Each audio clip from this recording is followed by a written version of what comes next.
You're about to listen to a new episode of the Redefining CyberSecurity podcast with Sean Martin. Have you ever thought we're selling cybersecurity insincerely, buying it indiscriminately, and deploying it ineffectively? Well, perhaps we are. Let's look at how we can organize a successful information security program that integrates business culture with people, process, and technology to drive growth and protect business value.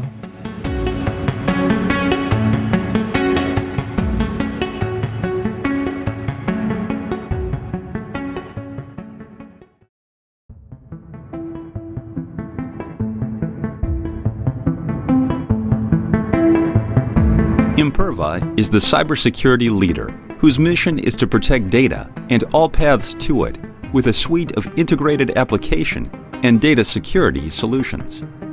Learn more at imperva.com.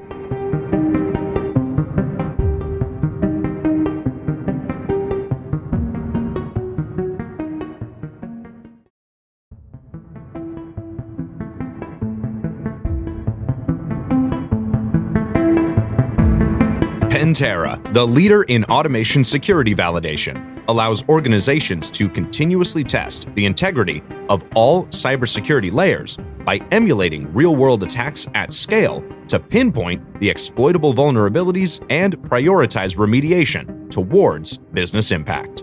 Learn more at pantera.io.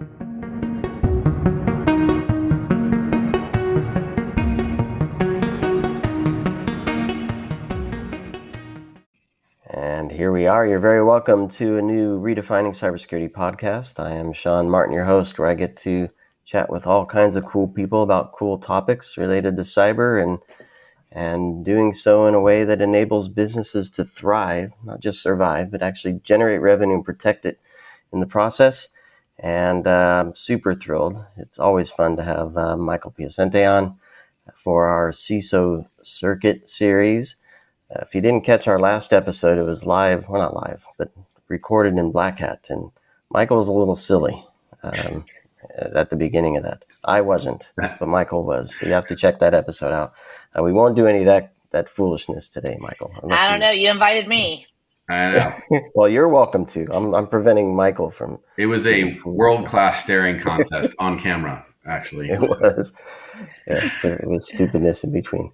But in all seriousness, I love these episodes, and they can't happen enough. But I take them when we can align our calendars and our guests' calendars.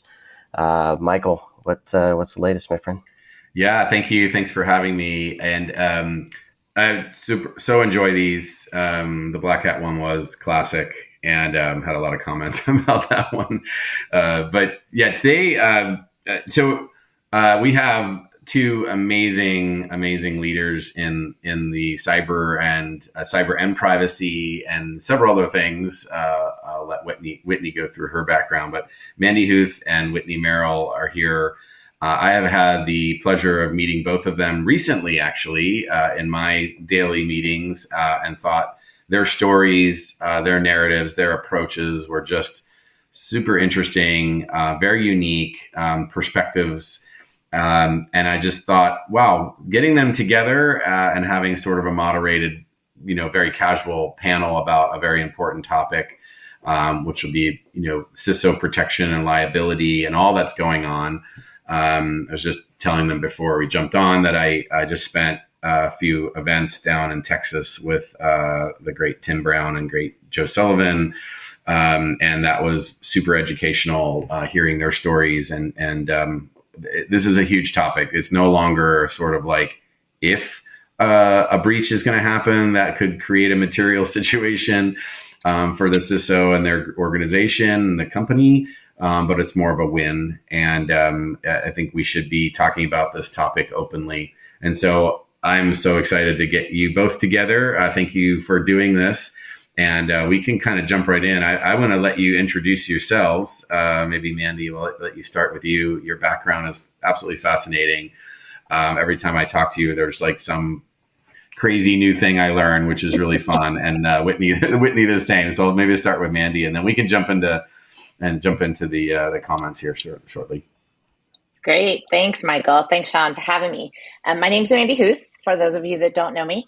And I've been in the IT/security world for over 20 years, which makes me I started when I was 10, so it's all good.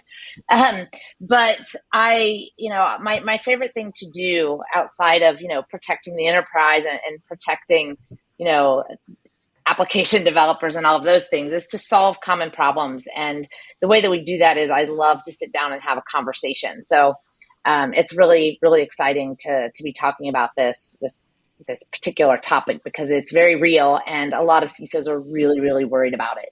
So hopefully Whitney and I will be able to, talk about this. I have had great relationships with my privacy and legal teams. I'm not only a CISSP, but I also am a CIPT, which is a certified technology practitioner for those of you that aren't familiar. So I cross over into some of the privacy stuff, which makes me, one, know enough to get myself in trouble. So, Whitney, you're always going to have to follow behind me and make sure I'm not saying something I shouldn't be saying. But it's really interesting. And I love the crossover because I think when people can talk about security and privacy jointly and in an interconnected way, it's really good. So looking forward to it. That's fantastic. Thanks, Mandy. Mm-hmm. And Whitney, speaking of crossovers, you're the definition of your career has been crossover and break barriers, which I love. My first conversation with Whitney, I think we went over a half hour or 45 minutes. And it just, our theme continued from there. One of the more fascinating people that I get to talk to. And I'd love to hear, for the audience to hear your background because it's super unique. So. Thank you. You're going to make me blush. Hi, everyone. I'm Whitney Merrill. I am a lawyer. I'm not your lawyer. You may have heard people say that before in the past. But I guess what is interesting is at the very beginning of my legal career, I decided to join a program called the Cyber Corps, which is a National Science Foundation program that pays for people to study computer security, and in exchange, they go serve the government. So I stayed at the University of Illinois and did my master's in computer science, which there's a whole long backstory about how that came to be. But after I did that, I went to the Federal Trade Commission, where I spent about 2 years doing investigations into companies for poor security practices, poor privacy practices, as well as other general consumer protection issues like I'm sure you're also excited to hear about the mail order rule, which is just how things get shipped. Anyways, after I spent time in the government, I've basically spent the rest of my career in various in-house roles where I have been the primary support for CISOs at EA, at Brax, a fintech startup, and now at Asana. And I have found that this is truly something I absolutely love. I love partnering with CISOs and with heads of security. And under my current purview, I focus on privacy and often am called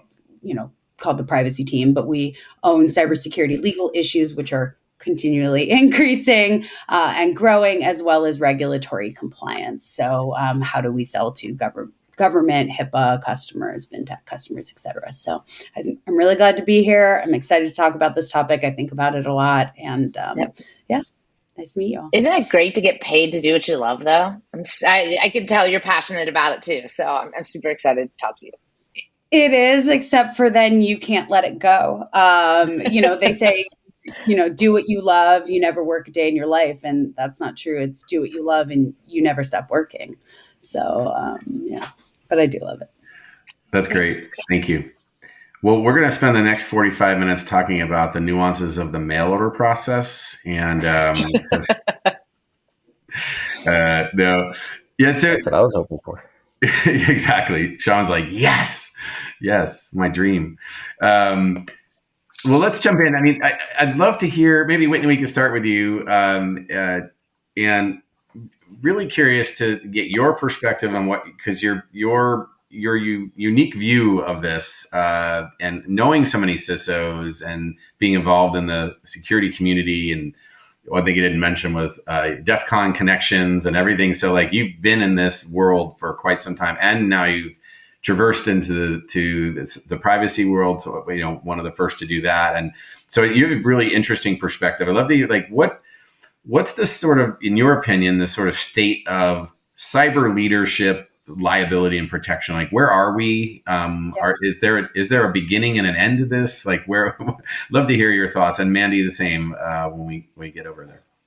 Yeah, my somewhat spicy take is it's not just cyber leaders. I think it's individual liability for leaders and companies generally, especially as it relates to consumer protection issues. And so I think individual liability for CISOs is like hot topic because of data breaches, because of just what's in the news. But the FTC has also brought cases against executives at Amazon and Adobe for their consumer protection practices. So I think what we're starting to see is a shift in the way regulators, the SEC, the FTC, et cetera, are handling issues that they feel like are not getting resolved at the pace they want them to get resolved. And so the way that they're starting to do that is they're looking at CEOs, executive leadership, individuals who are actually making those decisions and saying, you can't just do this and hide behind a company and say, well, we're taking on risk. And so I think generally as a trend, it's growing more and more.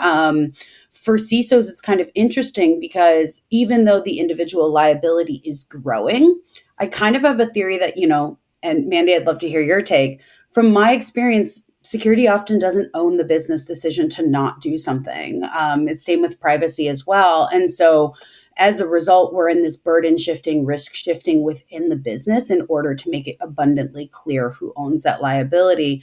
But for me, the cases that are happening to these other executives at Adobe, at Amazon, they have no one to burden shift to. It ultimately is them because they're on the business side. So I'm starting to think through who really is at big risk. And to me, as we have these conversations about the CISO and the relationship with the business, maybe the business leaders are at the biggest risk, and the CISOs were kind of just the start of that conversation to make that abundantly clear to the world.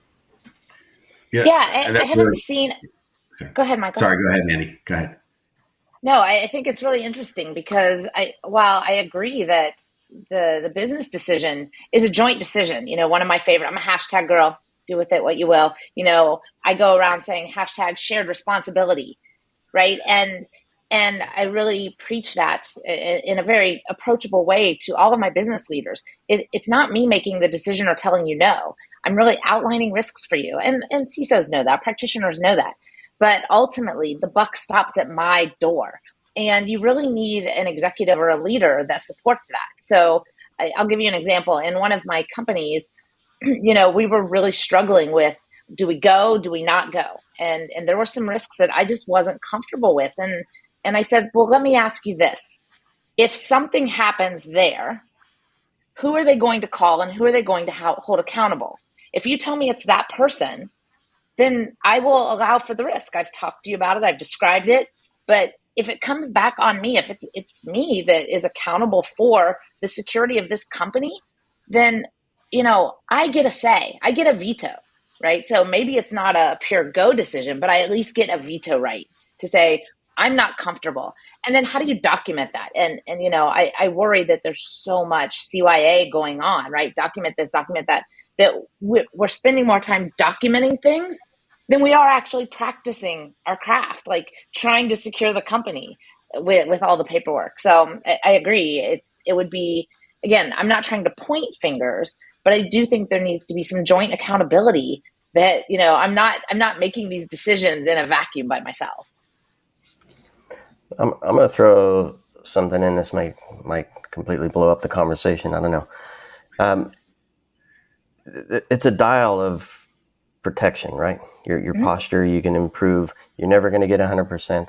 No. And you'll never avoid a potential or a breach occurring, right?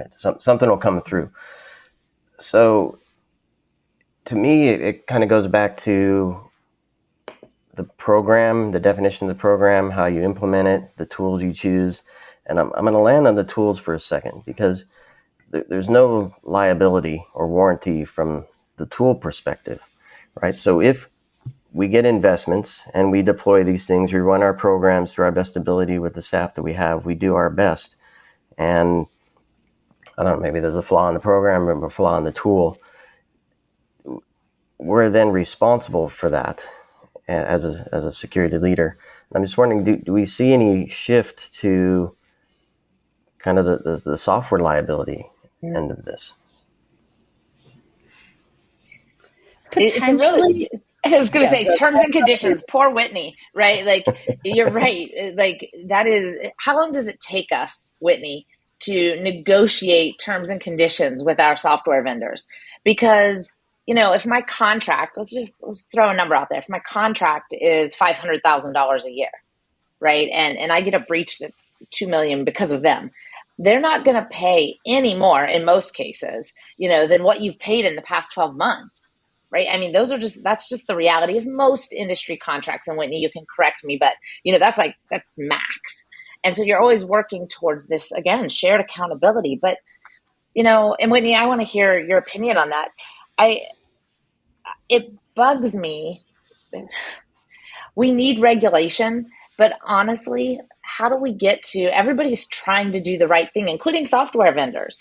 And when we push that behavior, they're going to push development out too fast sometimes, right? I mean, they're doing iterations every 2 weeks. And if they're so worried about that accountability, are they going to be sending quality results? Or are they just going to be putting stuff out to drive, like, look, I've been trying to respond, but it's not as quality of a product because of that. So I feel like there's an inflection. I don't know, Whitney? So I think that there's a lot of different costs and liabilities and just expenses that happen out of some sort of security related flaw. There's not just what the vendor will pay for, but there's the regulatory investigations. Honestly, if it happens to a vendor and your processes are in place and it's not something you could have caught in your systems or processes to find that flaw that caused that breach, that liability is likely not going to fall on you as much as it is going to be that vendor. Like, people are just going to point to them and say, this is a thing with their issue. That's one piece of it. But I will say, I will push back on, I think everyone's trying to do the right thing. I think people are trying to say they're doing the right thing. And I think you see this a lot of pressure in the market to be at a certain state from a security and privacy standpoint. But in practice, it's really hard to do. I think regulators don't understand how hard it is to do. I don't think we all understand how hard it is to do until we start doing it. And as a result, because of this, like, even between companies and enterprise sales, right? You're getting this pressure to be at a certain level that you're going, Amazon can say to a small vendor, hey, like, are you hitting these thresholds? And you're like, we know you aren't, even based on like a litigation you're involved with. And so there's this kind of like false reality we all live in where we're like putting this pressure to be someplace we're not, where sometimes I think we should just be super open and say, the community is where it's at. The state of security in businesses is where it's at. And this is why it's happening. And this, to me, I think when Mudge came out with his whistleblower complaint about Twitter, there were two types of people, those who were shocked and those who worked inside at a company. And I think that's kind of where my head's at, is like, I think we all need to be a little bit more open about what the current state of security is in businesses, because I don't think it's where it needs to be, but two, where regulators and the common folk think it is right now. They think it's probably not an issue, but because, it's bad luck sometimes when some of the bad security things happen, those things don't really come to light until then. So Whitney, but in your role as, and this is obviously experience, in your role as inside counsel, right? Your company's not going to allow you to say that they're not doing well based on the current situation, right? Like, that transparency, like saying, we're working on it, we're getting better. Like, that's, I mean, I don't know. It feels like I'm not allowed to say that. Externally, we pull Chatham House rules into every security conversation so that nobody can attribute something to a company. But if an Amazon were to stand up and go, we're really struggling with false positives on our data loss prevention, so we've dialed it back. Again, I'm taking that as just a crazy example. But if someone big said that, everyone is trying to show this pristine scorecard, and they only measure the things that they're doing well. They're not including, what are in-scope systems. It's a game. It's smoke and mirrors.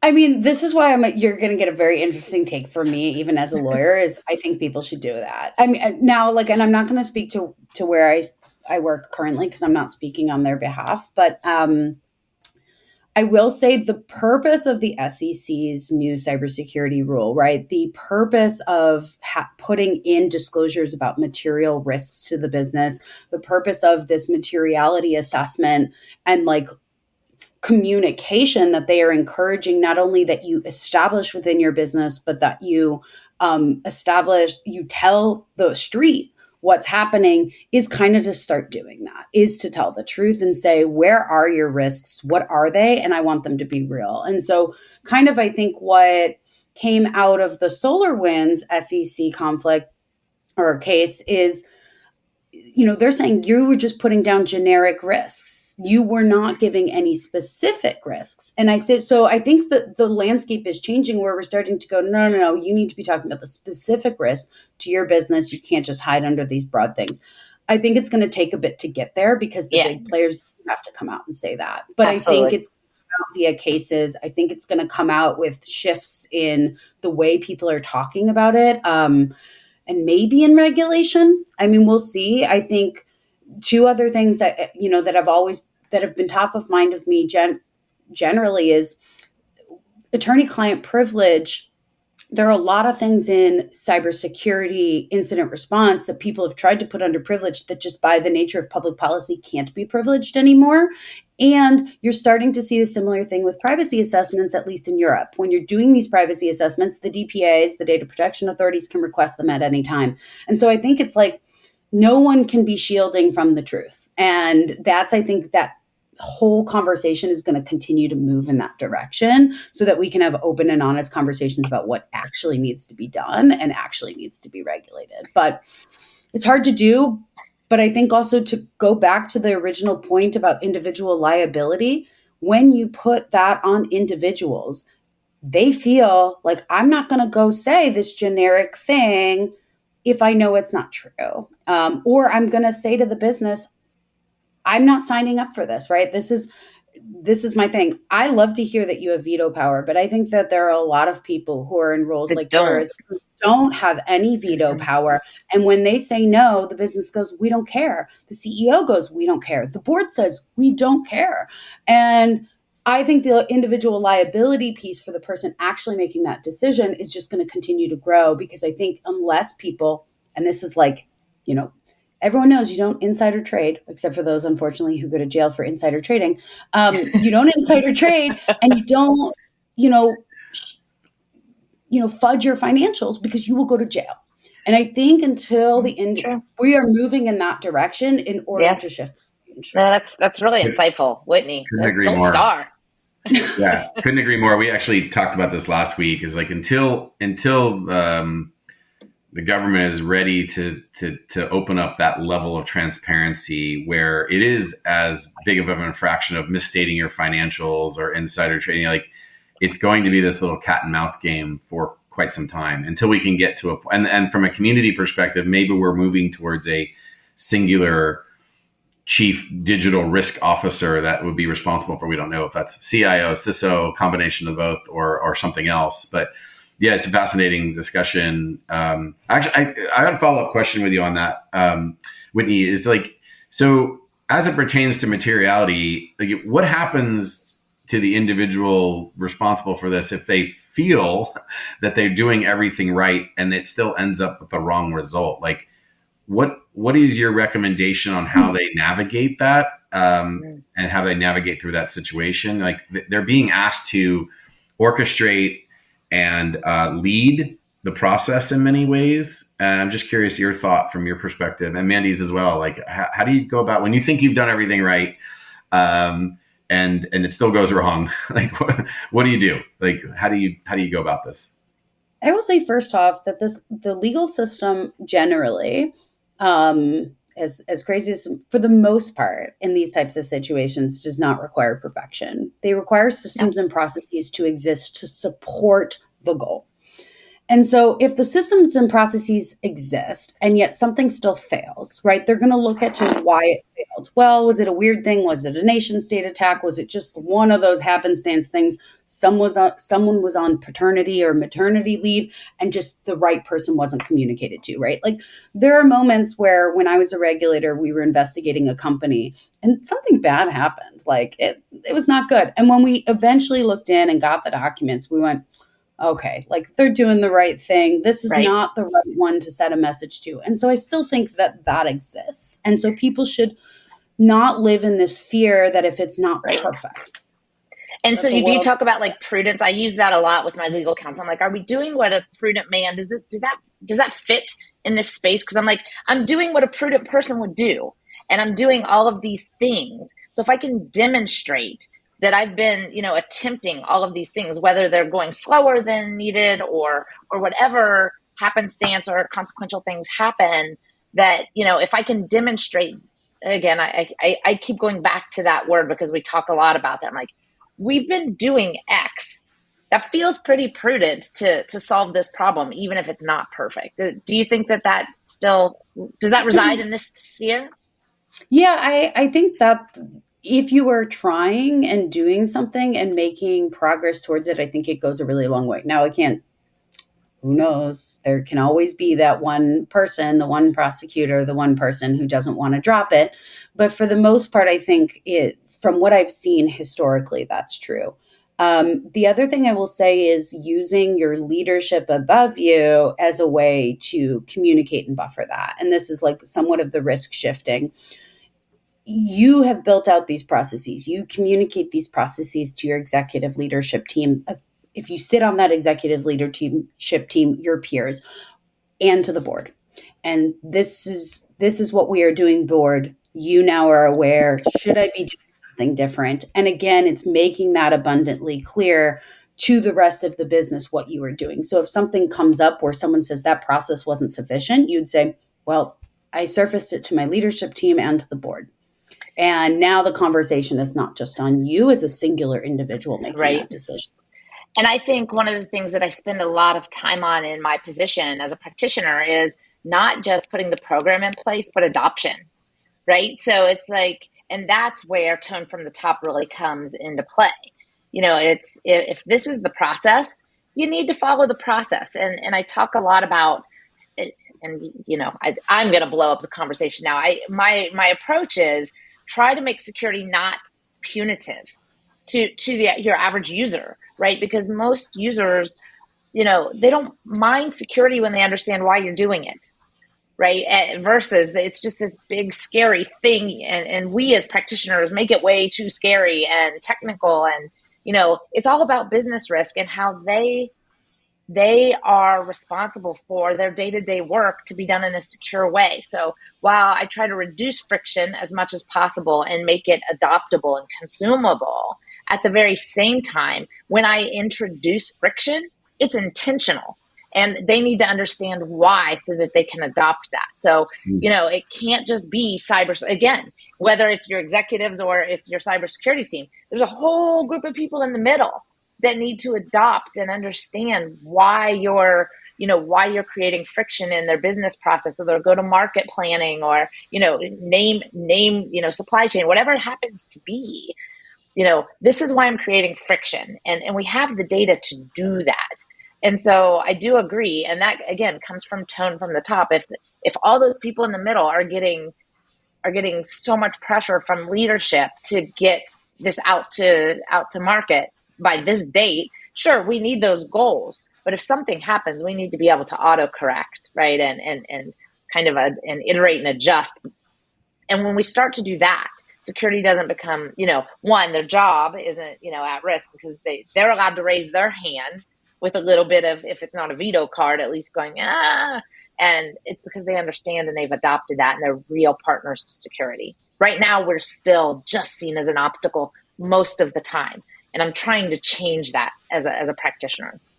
Yeah, Mandy, I had a quick follow-up. That's really interesting perspective. One of the things that I try to preach, so to speak, is these conversations that I have with CISOs every day, and they're constantly looking for guidance as to how to communicate with the executive team and the board. And I heard a while back, so it's not my original idea, but just been kind of preaching this concept of you need to figure out a common language and nomenclature on narrating digital risk or risk to or some CISOs are running physical security as well. So it's not just digital, but and so I'm curious, like coming up with a standard framework's the wrong word to use because I think it's overused, I guess, but just a language that when you're discussing risk at any level of the organization, that the nomenclature is shared. And it's actually different from company to company, depending on the industry, how they sell their products, how they produce, et cetera. I'm curious to your thoughts on that. Is that a correct way? Am I steering people the wrong way? Would love your thoughts. Is there a nuance in that as well? What are your thoughts on that? Yeah, thanks. So I think for me, and I am actually a really strong believer in this. So, without advertising, we do have frameworks. I'm going to start at frameworks. We've got 3 or 4 of them, right? That people go to, right? That you choose one. I don't care which one, but it helps define what does good look like. And they really cross-reference each other, and there are all kinds of mapping tools for that. And that from at the cyber, so I'm going to start at the cyber level, is, controls. And there's some consistency, right, in the way that they talk about the controls, right? If we talk about encryption, everybody knows that we should be using TLS when it's in transit and AES when, it's at rest. We know those terms. We know the control, and every single platform, every single framework has them. So move forward. We talk about those controls. And yet when we talk about risk assessments, right, we answer 100 different risk assessments for products, and they're all asking the same exact thing, but they all have their own version. And so even though the control is exactly the same, we are spending, again, I'm going to go back to what am I spending my valuable time on? I'm not supporting, and building my security program and protecting the enterprise. I'm actually answering risk assessments, right? And so why can't we get to that common language for even just risk assessment? And that's the middle sphere, right? And so, do you do this encryption? Yes or no? Why can't we all ask that question the same way and get a standard set? And it exists. So again, without advertising, it exists, and we can't get everyone to adopt it. It's like, take these 100 questions. If you answer these 100 questions about your controls, you should be able to hand this to any single person in the industry, and they should be able to apply it to the risk, which is the third piece of that. So from a risk perspective, we've talked about controls. We've talked about, how you implemented that and standardizing that. And then lastly is, how does that apply with your lens, with your specific lens to these risk categories? And we're already starting to see some of them, but in a similar fashion, can we start to have, we have the privacy controls, and this just put those out. And so how do we shift those? So I feel like the frameworks are for practitioners. How do we then create that language? And I think we talk about it together, but how do we do that in a board governance fashion, right? Because people don't understand. They're like, encryption, run away. Like, get out. I don't even want to talk to you about that. But if you can start to talk in those risks in vernacular that's around a business risk, your go-to-market planning is at risk because you aren't doing proper, validation of their identity. You don't have to start talking about, authentication in which, protocols you're using. You need to talk about, why you're go-to-market, because you're not doing that. That validation creates risk for your company, right? So it has to be in that business, that business-related risk versus tactical framework controls. Right. So and we're not there yet. We're not close. We do it together. So Whitney and I probably have a conversation, but we're not really skilled yet at. There are some skilled people that do it, and they're the really successful ones, right? That can navigate that risk vernacular. How does the CISO have to change how they look at that for materiality and their responsibility in life? Because to me, that seems like I do all of that, and then I go through it all again with how does that affect me as the leader of this program and the responsibility that I have and the potential liability that comes with it. What's kind of interesting is risk is this boogeyman that a lot of people say, and then people don't fully understand what it means or how to calculate or weigh the differences or how to, put a value to it sometimes. How do we quantify it? Yeah. And it's hard. One of the things that I think from a materiality perspective is we're going to start to see how those decisions start to shake out, I think, as probably we see more of it, both disclosed in SEC filings, but also if the SEC continues to do any sort of litigation in this area. Generally, I think we are moving towards a place where lawyers in particular, I think we're saying, don't write anything down. But now with having to have these risk frameworks and communicating risks to different aspects of the business, those things not have to be written down. They should be communicated. And I think there's been such a fear of writing things down in an aggregated way from a liability perspective that we're not actually having the real conversations about, to my original point before, let's just all say where we are. And so I think as you start to write those things down and look at them on a whole, you'll be able to communicate them more accurately in order to determine the materiality of those risks. And so the SEC in particular, now said it's not just one risk that can be material. It can be a slew of smaller risks.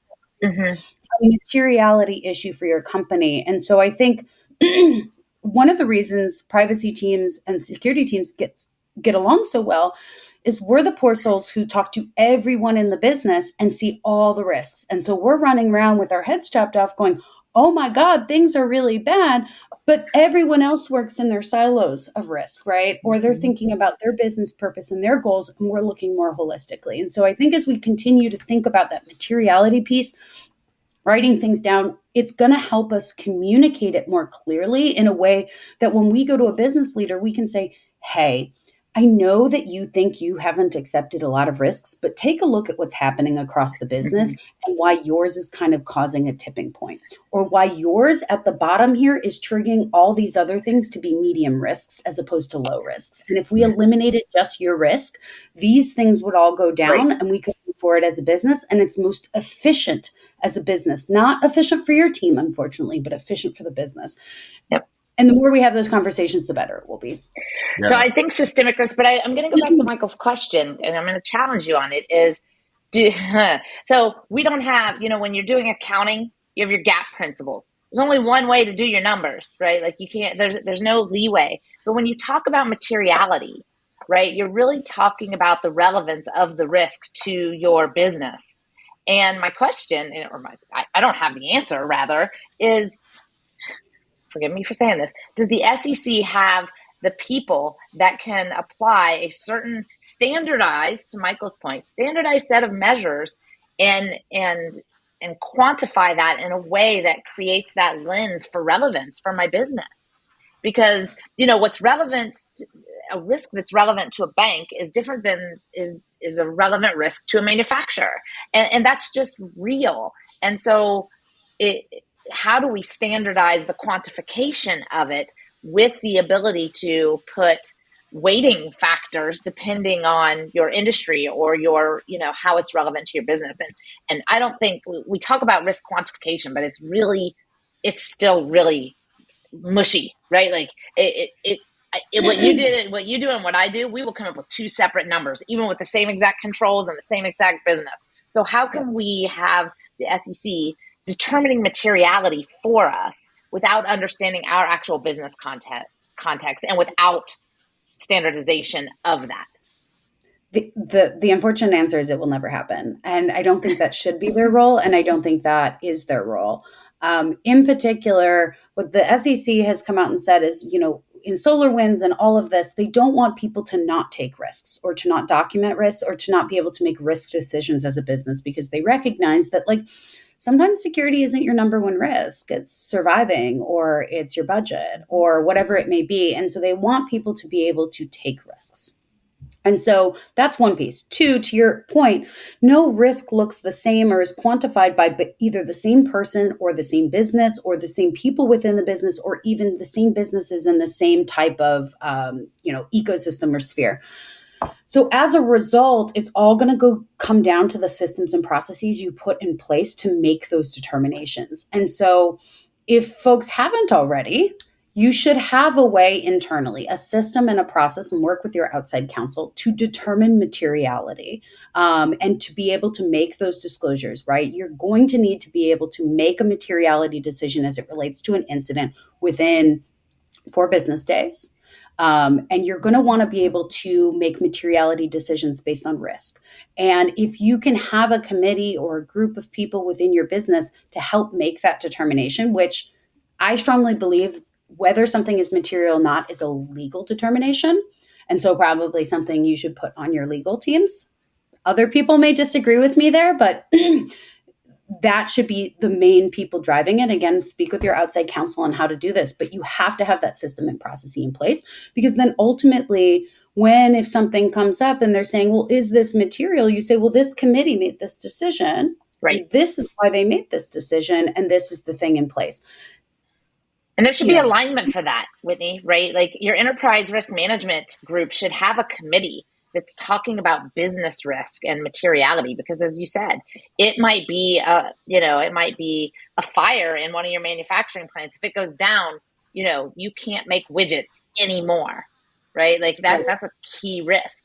So, yep. and then getting that I really love this. And I talk about it the same way when we talk about ransomware. You want to talk to your executive team ahead of time and say, this is what we've listed as our top 5 things. And here's the risk that's associated with them. So if anything happens to these things, you agree that these are our biggest risks. And we do that with ransomware. I'm like, where's your tipping point? Like you can say, I'm not going to pay ransomware. Fine. At day 1, you're saying that. At day 7, you're saying that. At day 14, again, that enterprise risk model comes into play and you go, we are not going to survive. So do we now pay? Because you can be staunch against that. But then, if your business is going to die, does it change? Right. And you need to have that conversation before it happens. So I really like what you're talking about.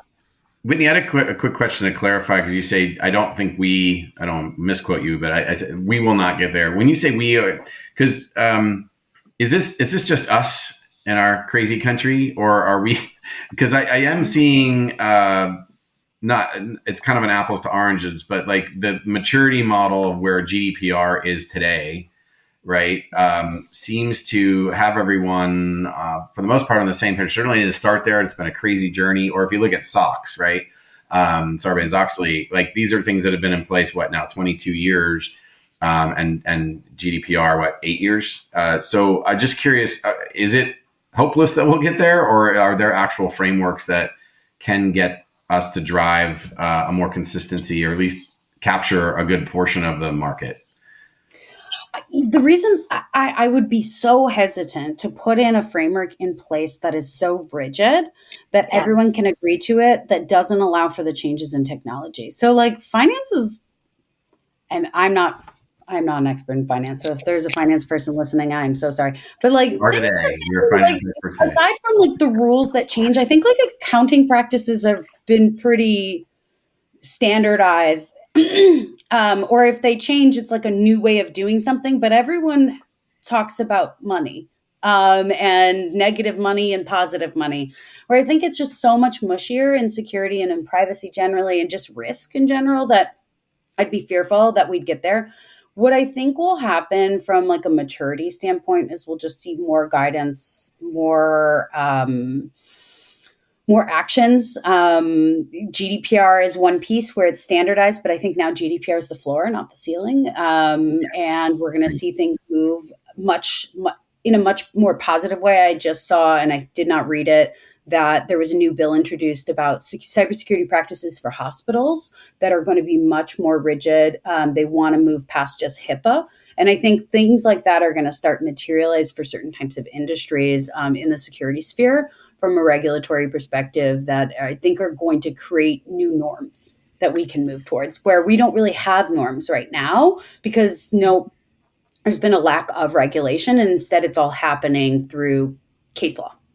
Yeah. So I know one of the things we had talked about, Michael, was, where does this put us in 5 years, right? Like just in general, something. And I think, Whitney, you're right. You're going to have some more standardization for specific industries, but I worry, for the small businesses, if this is the floor and it costs me this much to do security, that all of a sudden you've knocked out all your rapid fire, innovative, small business ideation. And again, hospitals I get it, that it's a little different, but even there are small private hospitals and there are small niche players that actually bring innovation to the industry. And I worry, from a business perspective. So let me take off my cyber hat. Believe it or not, we do think about the business.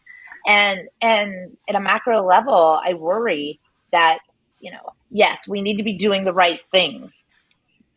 And I do want clarity and controls, not rigidity, clarity, right? Because you can apply them different ways today.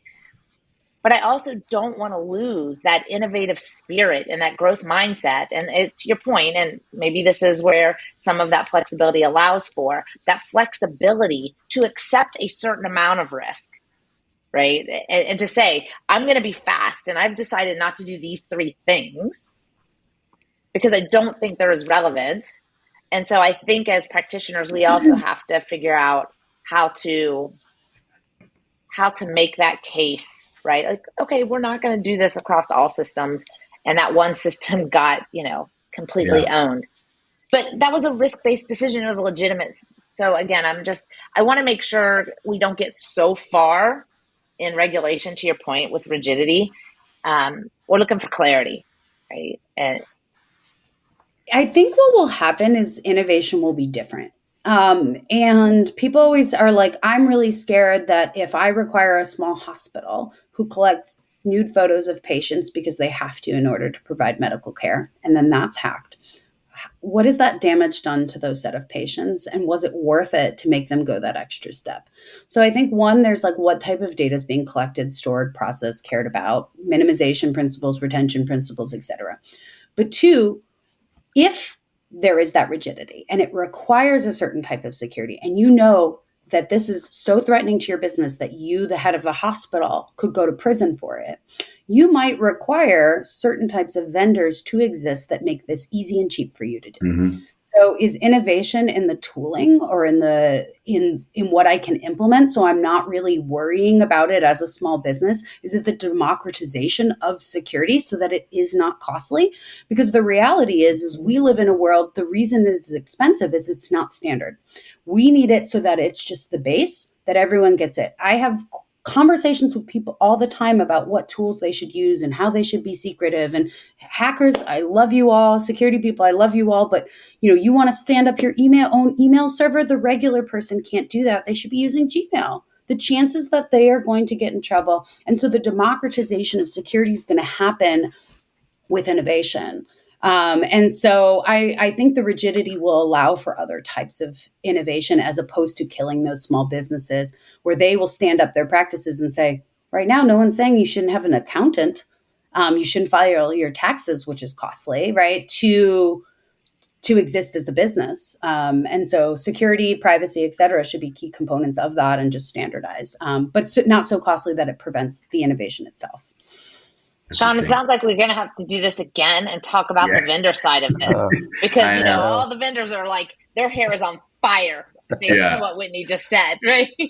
What Whitney just described is my vision for security. It's security by design, where you achieve an outcome that's great for the business, great for the customer in a way that protects the business and that customer. Yeah. I love it. So I think we do have to stop here. Phase 2, on top of the hour, sadly. But I'm very happy to have you back, and we can keep the conversation going. And I think I'll just close it here. Michael, thanks for rallying these 2 amazing guests for a great conversation, important topic. And thanks everybody for listening and watching. Stay tuned for more Redefining Cybersecurity and more importantly, the CISO Circuit series with Michael and I and amazing guests like Whitney and Mandy. Thank you all. Thanks. Thank you. Thank you.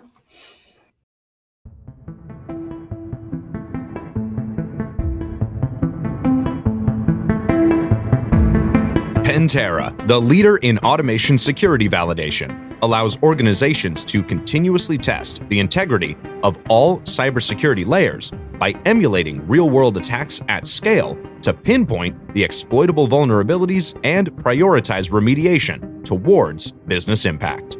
Learn more at Pantera.io.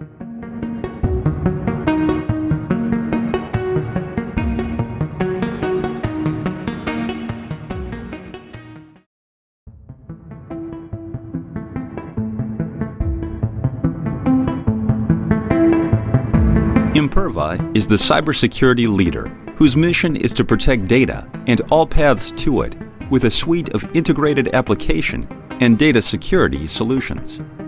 Learn more at imperva.com.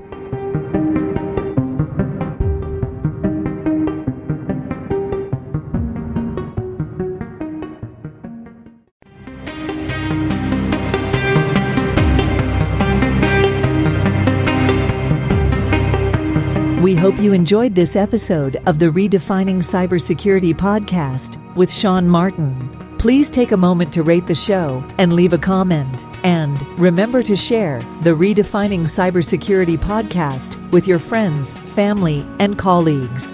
Come back for more conversations and follow Sean Martin as he continues his journey towards redefining cybersecurity.